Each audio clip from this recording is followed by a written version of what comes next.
Bonjour à tous et à tous. En fait, je croyais qu'il y avait à avoir des questions, donc je l'avais réservé pour vous, mais on attendra peut-être la fin, j'imagine. Donc moi, simplement, je vais vous parler d'un projet que vous connaissez peut-être, ou sans doute, puisqu'il s'agit de Néon Parallax. C'est sur, je sais pas, qu'est-ce qu'on voit là.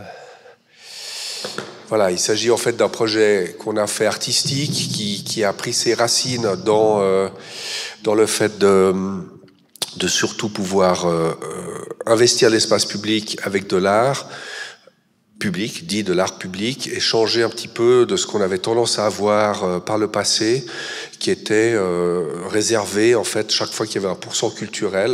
Vous savez, qu'on construisait une école ou qu'on construisait un EMS, etc. Puis c'était pas très riche à l'époque ce que faisait la ville et le canton.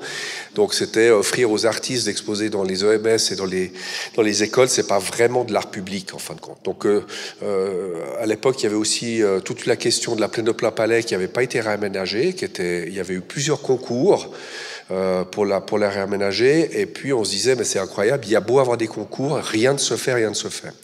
Et puis en réfléchissant donc dans ma cuisine avec un ami historien d'art, on a tout d'un coup repensé en fait que peut-être il fallait investir le sol, ou enfin le terrain urbain d'une autre manière, en fin de compte, que justement changer d'échelle. Et on avait eu un premier exemple qui était le fil du Rhône. Je ne sais pas si vous voyez à peu près ce projet, mais il s'agit d'un projet de Julien Descombes et de ADR au tout début, en fin de compte, où il s'agissait de revaloriser en fait les berges du Rhône comme étant un fil conducteur peut-être qui traversait Genève. Et ce qui vaut aujourd'hui qu'on a la promenade des Lavandières, qu'on a cette espèce de barge qui passe sous le pont du Mont Blanc. Voilà, il y avait encore la volonté de mettre des interventions artistiques. Je dirais que toutes ces interventions artistiques sont un peu toutes passées à la trappe, vraiment. Et du coup, dans cette réflexion-là, on s'est dit, tiens, peut-être qu'il faut vraiment raisonner vraiment autrement et mettre l'art en avant, et que ça va rendre service à la ville indirectement, en fin de compte.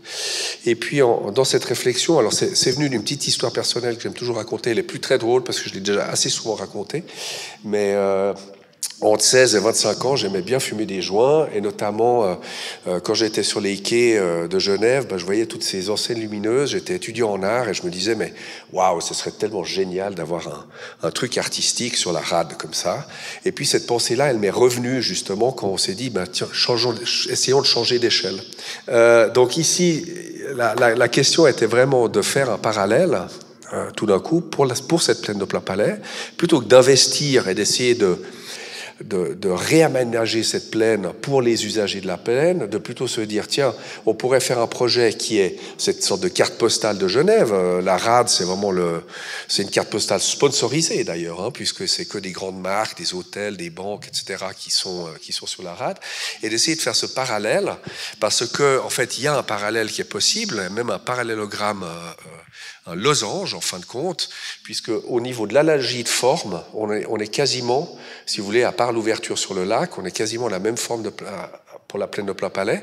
C'est aussi un losange. C'est un losange surtout qui est un grand trou urbain. Il faut savoir qu'en urbanisme, c'est très, très traité, en fait, cette question de ce trou urbain, parce que c'est quand même à peu près 95 000 mètres carrés. C'est quand même énorme à l'échelle d'une ville d'avoir un trou pareil, et qui était à l'époque un ramassis de crottes de chiens et de bouts de gravats, etc. Et tout le monde appelait ça vraiment un peu... Ça faisait plutôt penser au mur de Berlin qu'autre chose. Et donc, dans cette idée de l'écart, on s'est dit, tiens, peut-être qu'on pourrait intervenir pour cette plaine de Plain-Palais, en fin de compte, sans intervenir dessus. Donc vraiment de jouer un parallaxe dans les deux sens du terme, c'est-à-dire à la fois l'analogie de forme et de référence culturelle, on va dire genevoise, et puis de l'autre, au niveau de son urbanisme, la distance et du rapport, surtout, un parallaxe, parce que c'est aussi apprendre à regarder les choses autrement. Parallaxe, c'est on se décale par rapport à sa position habituelle. Et au début, le projet a été refusé par... c'était Alain Vessade, à l'époque, qui était responsable de la culture, il y avait aussi Monsieur Moutineau, et personne voulait vraiment intervenir pour ce projet, parce que les bâtiments sur lesquels se seraient situés, et se sont finalement situés les objets, n'appartenaient pas à la ville. Ce qui appartenait à la ville, c'était la plaine, mais pas les bâtiments autour. Donc il a fallu attendre une législature supplémentaire, en fin de compte. Ça, je remonte juste là, le côté sponsorisé, hein, parce qu'on voit, c'est vraiment tous ces reflets dans l'eau, c'est ça qui m'émerveillait aussi quand j'étais ado et un peu plus tard. Mais tout d'un coup, d'essayer de se dire, tiens, on pourrait infiltrer aussi ça avec un projet artistique. Donc là, tout d'un coup, ça c'est mon favori, Hans Leutenegger, c'est grâce à ce projet-là qu'on a pu convaincre à la fois Muni et plus tard surtout Charles Bert, parce qu'il se disait, mais si vous commanditez des néons sur la plaine de Plainpalais et que tous ces gens-là vont voir ces messages, que vont-ils penser ? Et puis, moi, je me rappelle d'avoir dit à Charles Bert, mais écoutez, vous savez, ça va ressembler juste à de la publicité. Notre but, c'est que ça ressemble à de la publicité, que c'est l'air de la publicité, mais ce n'est pas de la publicité. Je ne sais pas si vous vous rappelez il y avait, je crois, je ne sais plus si c'était Canada Dry, voilà. Pour certaines personnes se rappellent, ça ressemble à de l'alcool, mais ce n'est pas de l'alcool, voilà. Et donc ici, ce que je trouvais marrant avec ce Hans Leutenegger, c'est que je dis à Monsieur Bert, mais écoutez, Hans Leutenegger, qu'est-ce que vous en pensez? Et il me dit, qui? Et je lui dis, monsieur le conseiller d'État, il y en a 2 sur la rade. C'est les plus longs néons sur la rade. Alors maintenant, ils sont plus là, en fait. C'est dommage, mais ils sont plus là. Il y en avait un qui était en face des paquis et l'autre qui était sur l'autre rive. Et ce Hans Leutenegger, qui à part ça, outre le fait qu'il a été médaillé de bronze aux Jeux Olympiques de Sapporo pour avoir été en bob à 4, il a ouvert une entreprise ici de BTP, quoi, de transport, enfin différentes logistiques. Donc Charles Bert, ne connaissant pas ce monsieur, alors qu'il est quand même conseiller d'État et qui représente une PME de 1500 travailleurs, bah, tout d'un coup, il s'est rendu compte qu'en fait, tout le monde s'en fout. Donc, allez, on va faire un projet artistique. Ce qui nous a permis, ici, au niveau... Ça, c'est la plaine maintenant, hein, comme elle est.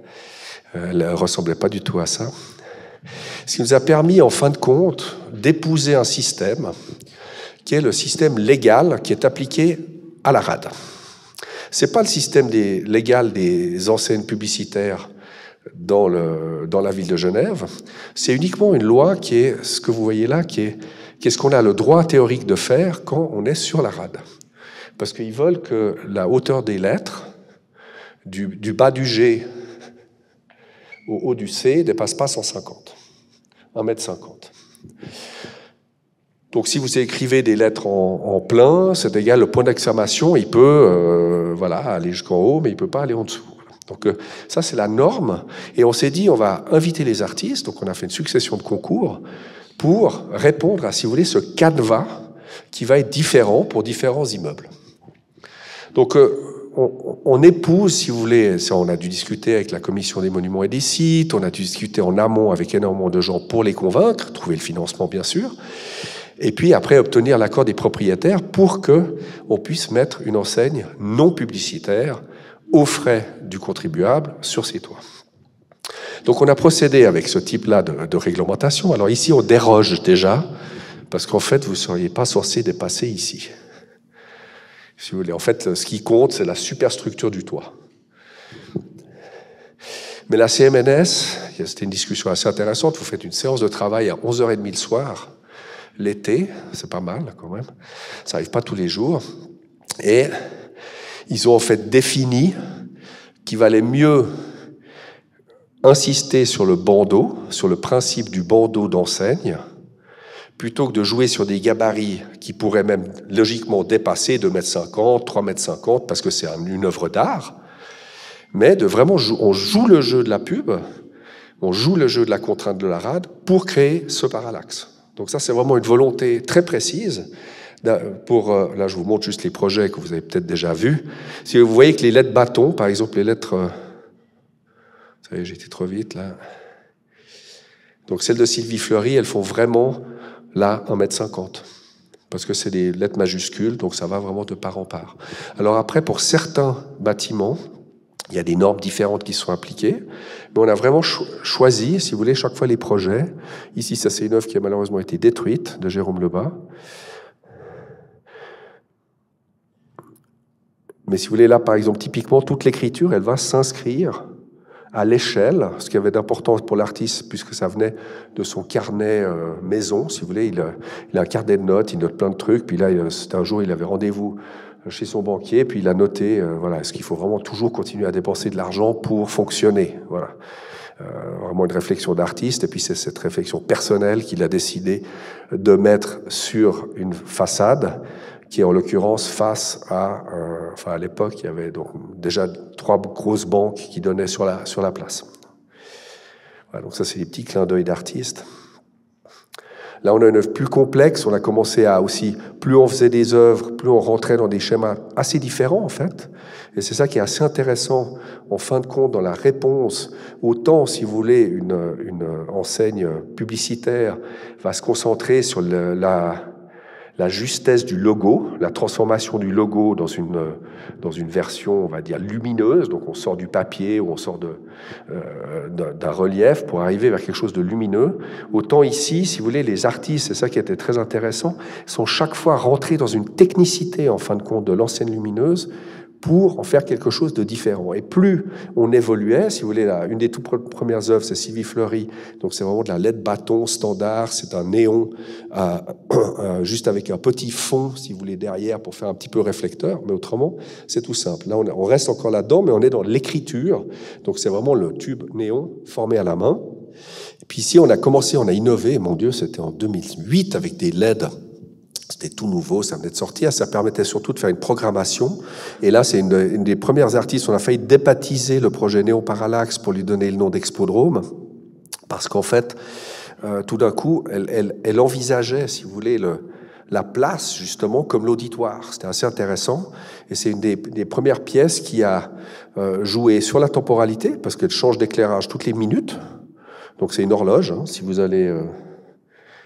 Si vous avez avancé dans le temps, alors je l'ai plus dans la tête, mais si vous voulez, ça correspond. Ce sera tous les jours, à la même heure, vous aurez cette position. Hein, donc elle fonctionne, elle est contrôlée par système électronique par rapport à l'horloge standard. Voilà. Mais du coup, on avait... Et avec les yeux qui sont apparus juste à gauche, c'était très intéressant parce qu'on a commencé à avoir une réaction. Au début, on avait installé ces enseignes lumineuses sans vraiment en parler aux gens. Et puis quand on a vraiment fait Expodrome, et puis l'année d'après, les yeux de Sisley Jaffa, c'est très intéressant parce que tout d'un coup, ça ne pouvait être qu'une œuvre d'art. Si vous voulez, jusqu'avant, d'ailleurs, je me rappelle d'avoir, pour Expodrome, d'avoir fait un peu paniquer l'artiste, Dominique Gonzalez-Forster, en lui disant « Fais gaffe, il y a quelqu'un qui a pris ton nom de domaine, qui l'a mis, qui est donc expodrome.com, ça pointe sur un site porno, fais attention, possède ton nom de domaine, en fait. » Parce que tout d'un coup, on devient public, en fait. C'est assez étonnant qu'une œuvre d'art pourrait devenir, en fait, après coup, exploitée commercialement comme ça. Et puis avec ses yeux, justement, ça je vous montre quand même, je ne sais pas si après j'ai l'autre, non. Je pense qu'on voit ici, justement, la technicité qu'utilise l'artiste, parce que si vous regardez bien les pupilles, en fait, c'est un gros volume, c'est un volume d'aluminium peint en noir, et qui, donc, vous voyez, l'artiste va au-delà, quelque part, juste de l'enseigne lumineuse, il va bien faire, en fin de compte, une sculpture aussi, qui est aussi visible de jour, mais surtout qui crée ici un effet très particulier, puisque du coup, en fin de compte, ses yeux ne vous regardent jamais, parce que où que vous vous situiez, la pupille va toujours aller à l'opposé du regard qu'elle ferait si elle vous surveillait. Ça n'empêche pas les gens qui sont sur la plaine parfois d'avoir fait des remarques comme quoi ils étaient surveillés, mais bon, c'est pas grave. Surtout, cette œuvre, elle a permis, disons, tout d'un coup, de populariser, si vous voulez, le travail avec ces néons et de parler vraiment aux usagers de la plaine. Parce qu'il faut dire aussi qu'un des enjeux essentiels de ces installations, outre le fait de faire un parallaxe, si vous voulez, entre notre célèbre rade et puis une rade qu'on pourrait dire culturelle, c'est aussi entre l'image de la Genève glamour et puis la Genève populaire, la Genève vécue, parce que la plaine de Plain-Palais, c'est un marché aux puces, c'est plusieurs marchés, c'est le cirque, c'est la fête foraine, c'est le skatepark maintenant, c'est les promeneurs de chiens, c'est toute cette activité entre les universitaires, c'est aussi tout près du quartier artistique, enfin, c'est vraiment un des cœurs de Genève. C'est un des cœurs que pas tout le monde considérait, hein, parce que les premières fois quand je suis allé voir des propriétaires, pour leur demander s'ils étaient prêts à mettre à disposition leur toit, ils disaient, mais c'est quoi? On va pas faire quelque chose pour cette plaine de Plain-Palais, cette crotte à chien genevois. C'est vraiment, plusieurs fois, on m'a dit ça. Ils n'imaginaient même pas une potentielle gentrification de la plaine à l'époque. C'est fou. Ce qui n'a pas empêché un banquier, sur sa propre banque, de financer une œuvre entièrement, 100% pour lui. L'immeuble maintenant a été vendu et le propriétaire futur, AXA, a décidé de conserver l'œuvre parce qu'elle est partie d'un tout urbain. Et ça, c'est assez intéressant parce que, d'une part, on va dire, le projet n'a eu aucune influence sur le fait que la plaine de Plain-Palais soit refaite. Ça, c'était vraiment des choses différentes. Mais on a vu que on s'adresse à un public sans être là où est le public, si vous voulez. C'est assez intéressant dans le déplacement du regard et dans la question qui est posée ici, si vous voulez, c'est pour qui est-ce qu'on fait les choses, en fin de compte. Et c'était très difficile au début d'expliquer qu'on faisait ces enseignes pour les usagers de la plaine, pas pour les propriétaires des immeubles, déjà. Parce qu'il y a une notion territoriale qui est très forte hein, dans le milieu urbain, déjà surchargée de signes, d'autorisation, qui a le droit de mettre son parking, qui a le droit de mettre son panneau, la SGA qui réserve des panneaux publicitaires. Enfin, le domaine public est extrêmement... dès que vous voulez faire quelque chose dedans, il y a un nombre de partenaires et de restrictions et de lois qui s'y appliquent, qui empêchent, en fin de compte, beaucoup d'innovation. Vous parliez des toits végétalisés des abribus. J'ai participé à un projet pour refaire un boulevard urbain dans le cadre du PAV, où un des tout petits éléments, c'est juste de se dire, tiens, il y a une ligne de bus qui passe là, faisons de ces abribus des centres d'échange, pas seulement pour les usagers des bus, mais pour toutes sortes de choses, que ce soit une fontaine à eau, que ce soit un toit végétalisé, que ce soit une œuvre d'art, que ce soit un lien au commerce tout proche, puisque les bus qui passent sur ce boulevard urbain donnent sur la parfumerie, donnent sur la patinoire des Vernets, donnent sur un certain nombre de lieux qui ont des activités. Donc, pourquoi est-ce qu'il faudrait forcément dissocier, en fin de compte, ou se limiter, en fait, à ce petit bout de parcelle qui nous concerne, alors qu'en fait, le champ est beaucoup plus vaste si on s'ouvre un petit peu l'esprit. Voilà, c'est un peu ça que je voulais dire comme mot de la fin, et comme ça tombe bien. Voilà. Et juste encore un tout petit mot par rapport justement au projet Néon Parallax. Sachez juste que fin juin, on en met de nouveaux. Voilà, donc le projet continue.